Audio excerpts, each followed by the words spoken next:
नमस्कार, आप देख रहे हैं स्वराज एक्सप्रेस। मैं हूं आपके साथ बुशरा। छत्तीसगढ़ में इन दिनों राजनीति में भूचाल आया हुआ है। जी हां, दरअसल आरक्षण एक ऐसा मुद्दा है जिसको लेकर समय समय पर सियासत होती रही है। धान के कटोरे में भी इन दिनों आरक्षण एक बड़ा सियासी मुद्दा है। चर्चा शुरू करने से पहले एक रिपोर्ट देखिए। छत्तीसगढ़ में इन दिनों आरक्षण को लेकर घमासान जारी है। हाईकोर्ट द्वारा प्रदेश में 58% आरक्षण को असंवैधानिक करार देने के बाद उत्पन्न हुई स्थिति से आदिवासी समाज नाराज हो गया है। सर्व आदिवासी समाज अनुसूचित जनजाति के 32% आरक्षण को यथावत रखने के लिए सरकार से अध्यादेश लाने की मांग कर रहा है। सर्व आदिवासी समाज की ओर से बस्तर, सरगुजा संभाग सहित आदिवासी क्षेत्रों में ब्लॉक स्तर पर धरना प्रदर्शन किया जा रहा है। वहीं भूपेश सरकार जहां आदिवासी समाज को संविधान की व्यवस्था के अनुरूप लाभ देने और जरूरत पड़ने पर विधानसभा का विशेष सत्र बुलाने की बात कह रहा है, वहीं बीजेपी सरकार पर भ्रम फैलाने और अपनी नाकामी का ठीकरा बीजेपी पर फोड़ने का आरोप लग रहा है। दरअसल हाईकोर्ट द्वारा छत्तीसगढ़ में 58% आरक्षण रद्द करने के फैसले से अनुसूचित जनजाति यानी आदिवासी वर्ग को सबसे ज्यादा नुकसान होने की आशंका है। फैसले की वजह से आदिवासी वर्ग का आरक्षण 32% से घटकर महज 20% रह जाएगा। अनुसूचित जाति यानी कि एससी का आरक्षण 12 से 16% और ओबीसी वर्ग का 14% ही रहेगा। साल 2012 में बीजेपी की रमन सरकार ने छत्तीसगढ़ में 58% आरक्षण देने का फैसला लिया था। रमन सरकार ने आरक्षण नीति में बदलाव करते हुए 18 जनवरी 2012 को अधिसूचना जारी की थी। लोक सेवा अधिनियम 1994 की धारा 4 में संशोधन किया गया था। अनुसूचित जनजाति वर्ग को 32%, अनुसूचित वर्ग को 12% और अन्य पिछड़ा वर्ग को 14%, यानी कुल 58% आरक्षण का प्रावधान किया गया था, जिसके पक्ष में ठोस आधार प्रस्तुत नहीं करने की वजह से हाईकोर्ट ने इसे रद्द कर दिया है। छत्तीसगढ़ में सरकार आरक्षण मामले पर विधानसभा का विशेष सत्र बुला सकती है। इसकी जानकारी कैबिनेट मंत्री कवासी लखमा ने दी है। वहीं सीएम भूपेश बघेल का कहना है कि आदिवासी समाज के प्रतिनिधियों से मुलाकात हुई है। मैंने भरोसा जताया है कि संविधान की व्यवस्था के अनुरूप उनको लाभ जरूर दिया जाएगा। कुछ समाज के लोग मेरे पास आए थे, मैंने स्पष्ट कर दिया है कि जो संविधान में जो व्यवस्था है उसके अनुरूप उनको लाभ दिया जाएगा, उससे कम नहीं होगा। और हमारे आदिवासी को मुख्यमंत्री जगह जगह में बोल रहा है हम 32% देंगे और उसका कुछ भी हो।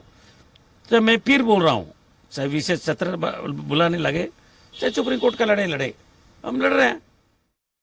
आरक्षण को लेकर मुख्यमंत्री के बयान पर पलटवार करते हुए बीजेपी अनुसूचित जनजाति मोर्चा प्रदेश अध्यक्ष विकास मरकाम ने कहा, आरक्षण के मुद्दे को लेकर मुख्यमंत्री झूठ बोलकर भ्रम फैलाने का काम कर रहे हैं। वहीं 2018 के बाद से प्रदेश में उनकी सरकार है, अपनी नाकामी का ठीकरा बीजेपी पर फोड़ना चाहते हैं। वहीं सर्व आदिवासी समाज ने 32% आरक्षण बरकरार रखने प्रदेश में आंदोलन तेज कर दिया है। 2018 के बाद से उनकी सरकार है, उनकी जवाबदारी थी कि कैसे उच्च न्यायालय में आरक्षण के इस विधेयक को बचाया जाए, परंतु आप नाकाम रहे और अपनी नाकामियों का ठीकरा भारतीय जनता पार्टी पर फोड़ना चाहते हैं। हम लोग एक धरना और रैली के माध्यम से सरकार को एक आगाह करना चाहते हैं, क्योंकि आने वाले समय यदि हमारी आरक्षण यथावत यदि नहीं देती है तो आने वाले समय हम लोग सरकार को ये जवाब देने के लिए तैयार हैं। इस चुनावी साल में आरक्षण को लेकर बीजेपी और कांग्रेस में मची सियासी घमासान के बीच अब देखना होगा कि भूपेश सरकार 17 अक्टूबर को होने वाली कैबिनेट की बैठक में किस तरह के प्रस्ताव लेकर आती है। ये विधानसभा का विशेष सत्र बुलाकर अध्यादेश पारित कर मुखर बीजेपी से चुनावी मुद्दा छीन लेगी या सुप्रीम कोर्ट के फैसले का इंतजार करेगी। रायपुर से स्वराज एक्सप्रेस के लिए दिलीप साहू की रिपोर्ट। तो छत्तीसगढ़ में आरक्षण की आंच में कौन कौन झुलसेगा, लेकिन ये आने वाला वक्त बताएगा। लेकिन उसके पहले हाईकोर्ट के फैसले ने सियासी पारे को जरूर बढ़ा दिया है और इसी पर ज्यादा चर्चा के लिए मौजूद है हमारे साथ कांग्रेस से प्रवक्ता धनंजय सिंह ठाकुर। बहुत स्वागत है आपका। बीजेपी से प्रवक्ता देवलाल ठाकुर जी, बहुत स्वागत आपका भी। प्रदेश सचिव सर्व आदिवासी समाज विनोद नागवंशी जी, बहुत स्वागत है आपका भी। तो इस चर्चा को शुरू करने से पहले जो इस चर्चा के हाइलाइट्स रहने वाले हैं उसे जरा आप गौर से सुन लीजिए। दरअसल हाईकोर्ट के फैसले से आदिवासियों का आरक्षण फिर से 32 से घटकर 20% हो गया है और इस पर राजनीति इस बात को लेकर के हो रही है कि बीजेपी इसके लिए कांग्रेस को जिम्मेदार मान रही है, इस पर स्पष्टीकरण मांग रही है। वजह क्या है स्पष्टीकरण मांगने की? पहले बीजेपी से ही इसका तर्क जान लेते हैं। बीजेपी से प्रवक्ता जैसा कि हमारे साथ देवलाल ठाकुर जी मौजूद हैं। देवलाल जी, क्यों स्पष्टीकरण मांगा जा रहा है कांग्रेस से? देखिए, कांग्रेस की 2018 से सरकार है, जो सरकार रहती है उससे स्पष्टीकरण उसी से मांगा जाता है। 32% से अगर 20% आदिवासियों का आरक्षण हुआ है तो इस कांग्रेस की सरकार है। अभी आपके चैनल के माध्यम से हमने देखा कि मुख्यमंत्री जी ने कहा संविधान अनुरूप आप लोगों के लिए हम निर्णय करेंगे। मतलब सरकार अनुरूप निर्णय नहीं हो, सरकार हमारी कितना सहयोग करेगी इसमें हम लोगों को शंका है। आदिवासी समाज को शंका इस बात की है कि ये जो मुख्यमंत्री जी बोल रहे हैं इनकी बातों पर कोई भरोसा नहीं। इनका मैं एक चीज कहना चाहूंगा कि जो जातिवाद छत्तीसगढ़ में जाति था। चलिए, तकनीकी खामी के चलते हम संपर्क नहीं कर पा रहे हैं देवलाल जी से। हम दोबारा उनसे संपर्क करने की कोशिश करेंगे और उनसे पूरा जवाब लेने की और कोशिश करेंगे। बहरहाल जितनी प्रतिक्रिया अभी तक हमने समझी है, कांग्रेस के प्रवक्ता हमारे साथ लगातार जुड़े हुए हैं धनंजय सिंह ठाकुर जी। आपने बीजेपी के प्रवक्ता को सुना होगा, उनकी बातों से कितना इत्तेफाक रखते हैं आप? प्रतिक्रिया धनंजय। देखिए, भारतीय जनता पार्टी के प्रवक्ता के बयान से मैं तनिक भी इत्तेफाक नहीं रखता हूं। इसका कारण आप समझिएगा। प्रदेश में जो आदिवासी समाज है वो 2010 में मांग किए कि उनके जनसंख्या के हिसाब से उनको आरक्षण की सुविधा प्रदान की जाए।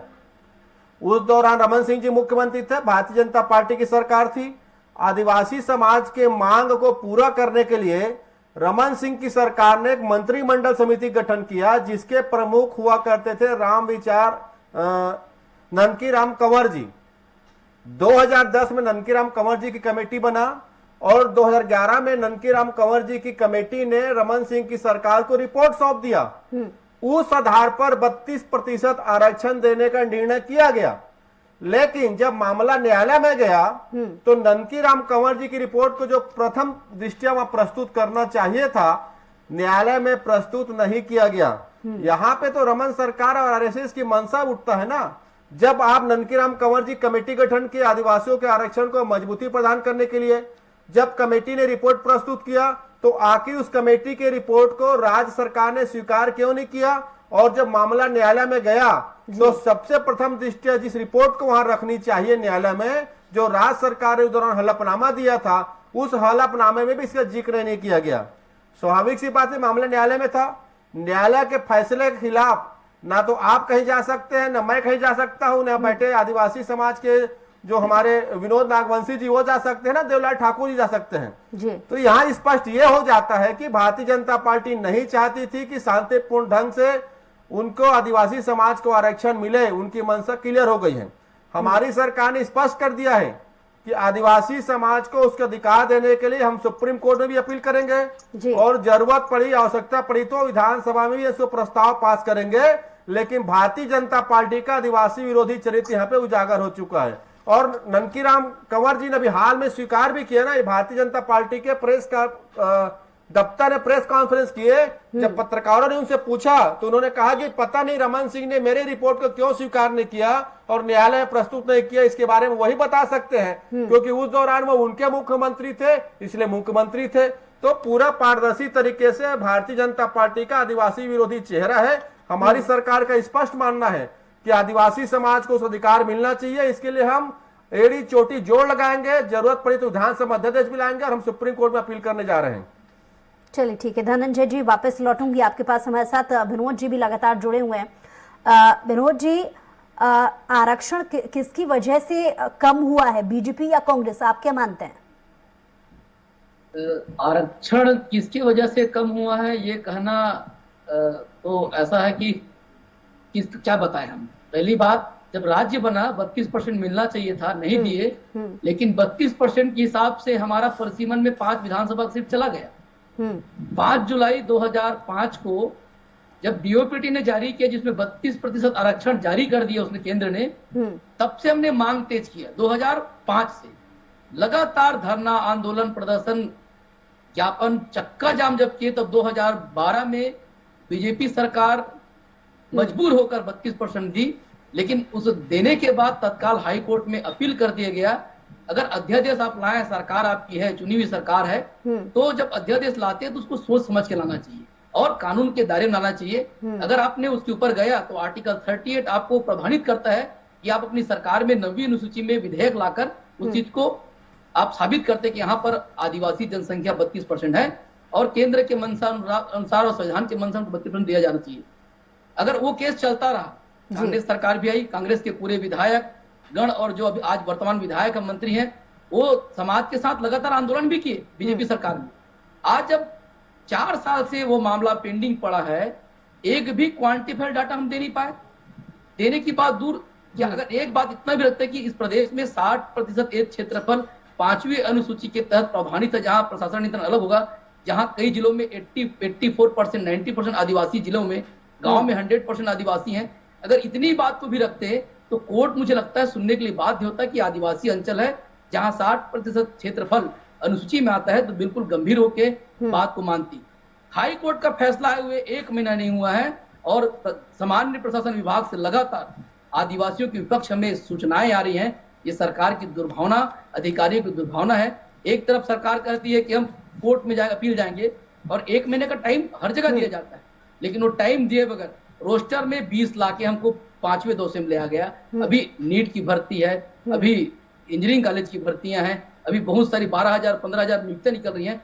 हम जाएंगे कहाँ? उससे बड़ी बात जो दुर्भावना दिख रहा है। चलिए देवलाल जी से इसका उत्तर ले लेते हैं। बदल दिया गया है। देवलाल जी, मुद्दा विहीन ना हो जाए, इसके लिए आपसे जवाब लेने से पहले मैं एक चीज कहना चाहूंगी कि आरक्षण पहले 58% की यहाँ पर बीजेपी की तरफ से 2011 में मांग की गई थी, लेकिन इसे असंवैधानिक करार देते हुए जब कोर्ट ने इस पर जो है स्पष्ट किया था 50% से किसी भी वर्ग के लिए आरक्षण देना गैर कानूनी माना जाएगा, क्योंकि बाकी के जो तबके हैं उनके साथ में अन्याय की स्थिति देखने को मिलेगी। तो इसका आप सीधा ठीकरा कांग्रेस पर कैसे फोड़ रहे हैं? देखिए, कांग्रेस पर फोड़ने का मैं पहले भी मेरी बात अधूरी हो चुकी थी। मैंने आपको कह रहा था, आपसे डिस्कनेक्ट हो गया। इस प्रदेश सरकार के कांग्रेस की जो मुखिया है उसकी मंशा को समझने की है। वो संविधान अनुरूप की बात करते हैं, सरकार अनुरूप की बात नहीं कर रहे हैं। मतलब आदिवासी है इस समय भी चले जाएंगे। अब मैं आपको थोड़ा पीछे ले जाता हूँ। 2019 में यही वो मुख्यमंत्री हैं जिन्होंने पिछड़ा वर्ग को आरक्षण 14% से 23% कर दिया और देश में कई जगह जाके सम्मान भी पाया, वाहवाही भी लूटी। लेकिन क्या हुआ? इनके ही पार्टी के एक शुक्ला उन पर हाई कोर्ट में के वेट लगाकर उस आरक्षण को रोका गया और उसको इनाम स्वरूप इस प्रदेश के मुख्यमंत्री ने कबीर मठ का राज्य मंत्री का दर्जा दिया। तो इनकी मंशा को छत्तीसगढ़ के हर समाज को समझना चाहिए, आदिवासी समाज के साथ साथ। जब ये अपने जो खुद के दिए हुए पिछड़ा वर्ग के आरक्षण को नहीं बचा पाए, तो हम आदिवासियों के आरक्षण को बचाने के लिए इन्होंने सरकार की तरफ से कोई भी पक्ष नहीं रखा। और मैं ये फिर से पीछे ले जाना चाहूंगा, इस प्रदेश में कनक तिवारी जी थे महाधिवक्ता, उनको लेकिन थोड़ी देर पहले धनंजय जी ने ये कहा कि वो अपनी तरफ से भी इस मामले को उठाने की कोशिश करेंगे और सुप्रीम कोर्ट तक जाएंगे।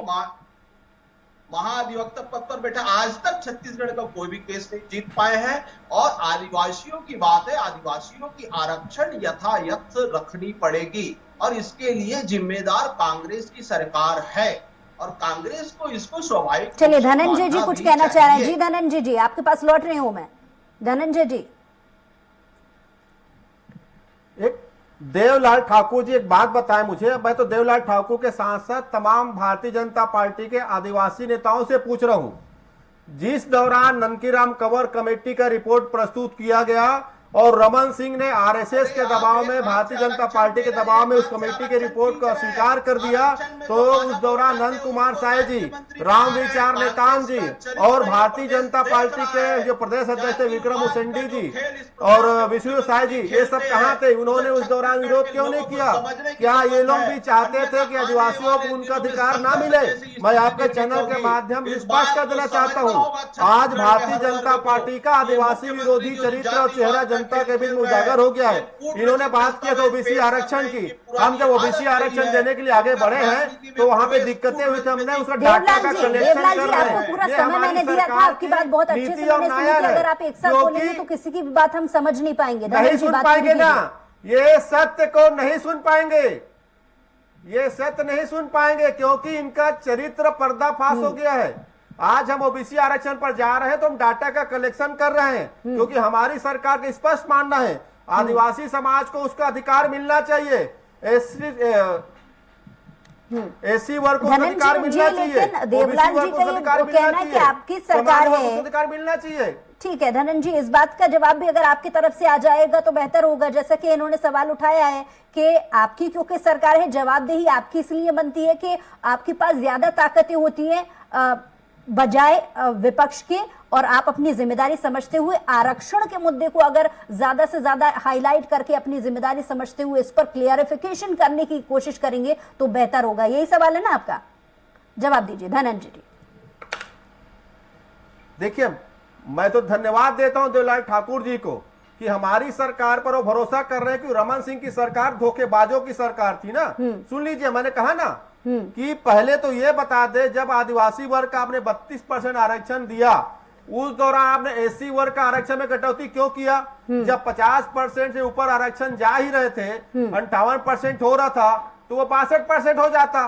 तो कहीं ना कहीं इनकी नीयत तो समझ में आती ना, एक वर्ग को देखकर दूसरे वर्ग को उसके खिलाफ आक्रोशित करना, खड़े करना ताकि मामला न्यायालय में जाए और आरएसएस की मंशा जो है देश भर से आरक्षण खत्म करने की, वो मंशा इनकी पूरी हो जाए। लेकिन आरएसएस और भाजपा अपनी मंशा में पूरी नहीं कर पाएंगे। हमारी सरकार आदिवासी वर्ग के लिए यानी मंशा का स्पष्टीकरण तो देवलाल ठाकुर जी की पार्टी को भी देना चाहिए। बिल्कुल, इस सवाल का जवाब में देवलाल जी आपके पास लौट रही हूँ, ये सवाल का जवाब मैं आपसे जरूर लूंगी, लेकिन एक छोटी सी प्रतिक्रिया। विनोद जी, आपने दोनों ही की बातों को सुना और समझा, आप अपनी प्रतिक्रिया इस पर क्या देना चाहेंगे? विनोद जी। प्रतिक्रिया क्या देना, इसमें प्रवक्तागण यहाँ पर जो बातें रखते हैं लेकिन सरकार में बैठे बड़े बड़े नेता जो हमारे समाज को बिलोंग करते हैं वो चुप हो जाते हैं, छुप जाते हैं। आज बीजेपी के लोग चक्का जाम कर रहे हैं जबकि उनको बार बार बताया गया था कि आदिवासियों के साथ अहित हो रहा है। और एक और चिंतन करता हूं, जब आदिवासियों के लिए कोर्ट से कोई फैसला आता है विपरीत में, तत्काल रिएक्शन शासन में शुरू हो जाता है। सुप्रीम कोर्ट ने कई बार पेशा के लिए वार्निंग दिया सरकारों को। 25 साल बाद यहाँ कानून बना है, बीजेपी ने बनाई, कांग्रेस ले दे के बनाई, भी आधा अधूरा बनाई। आज 19 सितंबर को रिपोर्ट आया हाई कोर्ट का अमान्य का, तत्काल 20% का एक रोस्टर निकाल दीजिए, सामान्य प्रशासन विभाग सब जगह रोक लगा दिए। अरे जब सरकार खुद कह रही है 1 महीना हमको समय दो, हम सुप्रीम कोर्ट में जा रहे हैं, तो इतना दिन तो रोक सकते हैं। ये दुर्भावना दिखता है। बीजेपी की बात करूं, 12 साल तक आपको मौका मिलता रहा लेकिन आप जमीन अधिग्रहण का विधेयक ले आए। चलिए देवलाल जी से जवाब लें। देवलाल जी, 12 साल तक आपको मौका मिलता रहा और इसी से मिलता जुलता सवाल भी धनंजय जी ने भी किया है कि आपके पास भी मौका था। 2011 में यहाँ पर 58% आरक्षण की मांग की गई थी रमन सरकार के वक्त में, उसके बीच का जो इतना समय मिला आपने क्यों? क्योंकि स्पष्टीकरण उनकी अगर पार्टी से मांगा जाता है तो आपके पास भी तो समय था, अगर सरकार को ही लेकर के आप कटघरे में खड़ा करने की उनकी जिम्मेदारी बनती है। क्या जिस वक्त बीजेपी की पार्टी थी उनकी जिम्मेदारी नहीं बनती थी? कांग्रेस पार्टी जो कह रहे हैं तो मैं धन्यवाद करता हूं कि याद दिला दिया। मैं खुद आदिवासी परिवार का आदमी हूं। मैं डॉक्टर रमन सिंह को बहुत बहुत धन्यवाद देता हूं जिन्होंने 32% आरक्षण मुहैया कराने के लिए कदम उठाया और 32% आरक्षण आदिवासी समाज को दिया गया और उनके शासन काल में कहीं पर भी आदिवासियों के आरक्षण में खतरा नहीं मंडराया। इस बात के लिए मैं डॉक्टर रमन सिंह को धन्यवाद देता हूं प्रिय आदिवासी समाज की ओर से। और ये कांग्रेस की बहुत 4 सालों में ही 32% से 20% के आरक्षण में आदिवासी समाज आ गया। और न्याय वाली बात अगर कर ली जाए और समय सीमा और अवधि की अगर आप बात करें, तो मैं ये सवाल इसलिए आपसे कर रही हूँ क्योंकि आप समय सीमा अवधि इन तमाम चीजों का जिक्र कर रहे थे। समाप्त करने 3 बार के मुख्यमंत्री बने ज्यादा है या फिर जातिवाद की जहर घोलने के ये बड़ी स्कीम है कांग्रेस की। जातिवाद समय तो का आपको भी खेल मिला खेल था, रहे ये हैं। सवाल तो इनकी दोनों भाषा तरफ से, सुनिए। विनोद जी की तरफ से और मतलब धनंजय जी की आदिवासियों तरफ को से आरक्षण मिल पूछा रहा है, गया ये कोई है। व्यक्तिवाद और दिखता है, आदिवासी अपना आरक्षण इनकी मंशा लेके है। रहेगा। इसके लिए देवलाल जी सरकार देखिए, को मैं बदलना समझती हूँ पड़े। मुद्दे से ना भटका देखिए, जाए। इस प्रकार से अगर हम फर्जी बात सीधे करते हैं। मुद्दे पर बातचीत करेंगे तो कुछ सरकार तर्क नहीं निकल के आ रहेगी। पाएगा। जवाब नहीं है इनके पास। देवलाल जी, क्योंकि ये ये सवाल मैं आपसे आदिवासियों दोबारा के इसलिए आरक्षण करी के क्योंकि कल भी दोनों विरोधी तरफ थे, से आज हमारे भी पास विरोधी यही हैं सवाल और आया कि हमेशा समय तो विरोधी आपके पास रहेंगे। भी था। जी बोलिए। देवलाल जी, जी बताइए ना। समय तो आपके पास भी था, 3 बार से मुख्यमंत्री रहे हैं बीजेपी की तरफ से, तो मुख्यमंत्री रमन आरक्षण सिंह। कहाँ समाप्त हुआ हमारे समय में? तो- कोई बता दे आदिवासियों के अरे जो आरक्षण ठीक है। नंदीराम कंवर की रिपोर्ट को जो रमन सिंह ने स्वीकार नहीं आदिवासियों के किया, आरक्षण को उस सवाल दौरान में नंद रखे। कुमार साय और जी, उनके रामविचार अभी भी नेतान जी, भारतीय विष्णुदेव जनता साय जी, पार्टी विक्रम उनके उसेंडे आरक्षण जी, के लता लिए उसेंडे हर जी, स्तर पर महेश बात गागड़ा की जी, जाएगी। केदार अगर कश्यप ये जी क्यों सरकार मौन थे? अक्सर में सुप्रीम जब कोर्ट को जब लड़ने के लिए नंदीराम तो कंवर भारतीय जी की जनता रिपोर्ट पार्टी को सुप्रीम स्वीकार कोर्ट नहीं में किया गया, आदिवासियों के साथ क्योंकि जाएगी। इनकी नीयत वहां स्पष्ट समझ हो आदिवासियों गई। के साथ कंधे से मैं तो कंधा सवाल मिलाकर पूछ रहा हूँ ना, चलेगी। नंदीराम भारतीय कंवर जनता जी, पार्टी नंद कुमार साय सड़क जी, पर है अभी विक्रम इस उसेंडे आरक्षण जी, को चलिए लता विनोद जी उसेंडे से जी, महेश प्रतिक्रिया गागड़ा लेते जी, विनोद जी। केदार कश्यप, विनोद जी, विक्रम क्योंकि साय, हम पार्टी कहाँ विशेष से? आप बात नहीं करेंगे, इसलिए मैं आपसे कंवर की रिपोर्ट को प्रतिक्रिया रमन सिंह ने चाहूंगी। स्वीकार कर दिया, जो आदिवासी आरक्षण का आधार था। चलिए धनंजय, लौट रही हूँ आपके पास। देवलाल जी आपके पास भी लौट रही हूँ। विनोद जी, आप, क्योंकि यहाँ पर आरोप प्रत्यारोप का दौर शुरू हो गया, जबकि आरक्षण एक मुद्दा ही अलग है, इस पर विशेष तौर पर मंथन करने की यहाँ पर आवश्यकता है। ये जो प्रतिशत कम हुआ है 32 से 20 पर जब मामला टिका है, क्योंकि हम समाज हित की यहाँ पर बातचीत करने की कोशिश कर रहे हैं कि जनता के लिए या समाज के हित के लिए क्या बेहतर है, तो एक मीडिया एनालिसिस के हिसाब से अगर आप अपनी प्रतिक्रिया दें तो क्या बेहतर है? जो हाईकोर्ट का ऐसे विषय है मैडम की बातें संविधान से लेकर उस वर्ग के लिए है जिनके साथ एक तरह से सद्भावना बरतना चाहिए। संवैधानिक प्रावधान होने के बाद मैं खाली दोनों पार्टी की बात नहीं कर रहा हूँ, शासन और मंत्रालय में बैठे उन अधिकारियों भी आरोप लेता हूं जो संविधान को पढ़ते नहीं है।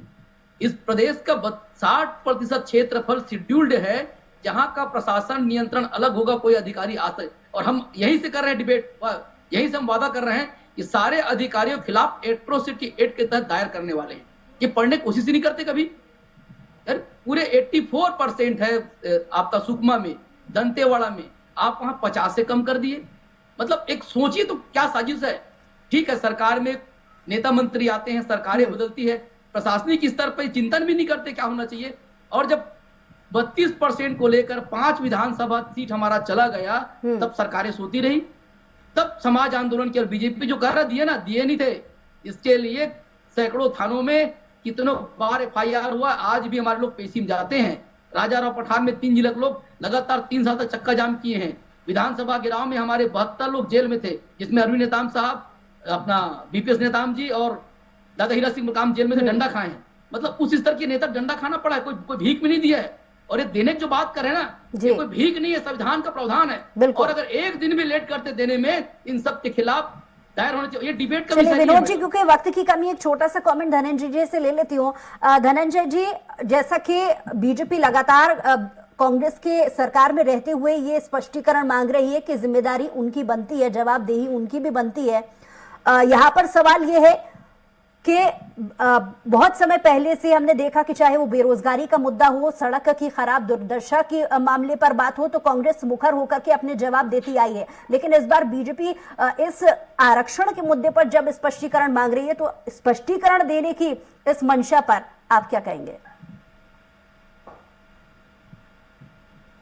देखिए, भारतीय जनता पार्टी और आरएसएस की जो आरक्षण विरोधी चरित्र है और जो रमन सरकार के आदिवासी विरोधी कृत्य है, उसका पर्दाफाश हो गया है। ये आदिवासियों के हक अधिकार की हत्या आरएसएस और रमन की सरकार ने की है।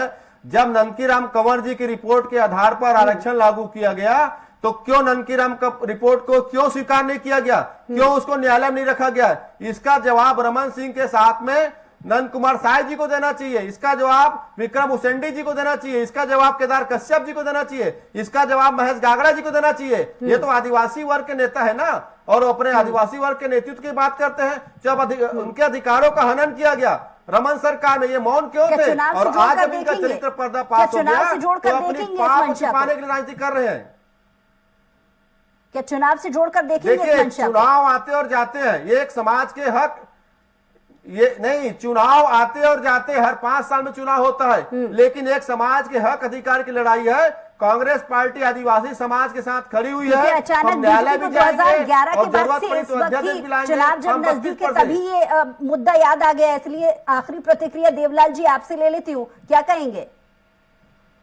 जी, मैं ये कहना चाहता हूं, मैंने तो पहले भी कहा है 32% आरक्षण डॉक्टर रमन सिंह ने दिया, लेकिन इनकी मंशा पर सवाल इसलिए उठता है क्योंकि इन्होंने आरक्षण के लिए जो कैविएट लगा रखा है उसको इन्होंने राज्य मंत्री का दर्जा दे दिया। मतलब कहीं एक हाथ से आरक्षण दे रहे हैं और दूसरे से उस पर रोक लगाने की जैसी कार्यों को कर रहे हैं। और आदिवासियों के आरक्षण के लिए इन्होंने कोई भी पक्ष सरकार की तरफ से नहीं लगा। इनकी मंशा पर हमें दूसरी, मैं एक चीज छत्तीसगढ़ वासियों से कहना चाहता हूं कि ये सरकार आने वाले समय में जातिवाद की राजनीति को हवा देगी। छत्तीसगढ़ की जो शांत छत्तीसगढ़ है उसमें जातिवाद का जहर घुलेगा। इसके प्रदेश के मुख्यमंत्री 2 जिह्वा वाले मुख्यमंत्री देव, शुक्रिया हमारे साथ जुड़ने के लिए, इस चर्चा में शामिल होने के लिए। धनंजय सिंह जी, आपका भी बहुत शुक्रिया हमारे साथ चर्चा में जुड़ने के लिए, और विनोद जी, आपका भी बहुत शुक्रिया हमारे साथ इस चर्चा में शामिल होने के लिए। तो छत्तीसगढ़ की सियासत में आरक्षण की आंच किस किस को झुलसाए आने वाला वक्त बताएगा, लेकिन हाईकोर्ट के इस फैसले के बाद में जो सियासी बवाल है वो चरम पर पहुंच गया है। फिलहाल इस खास बुलेटिन में इतना ही। कुछ और खबरों के लिए देखते रहिए स्वराज एक्सप्रेस।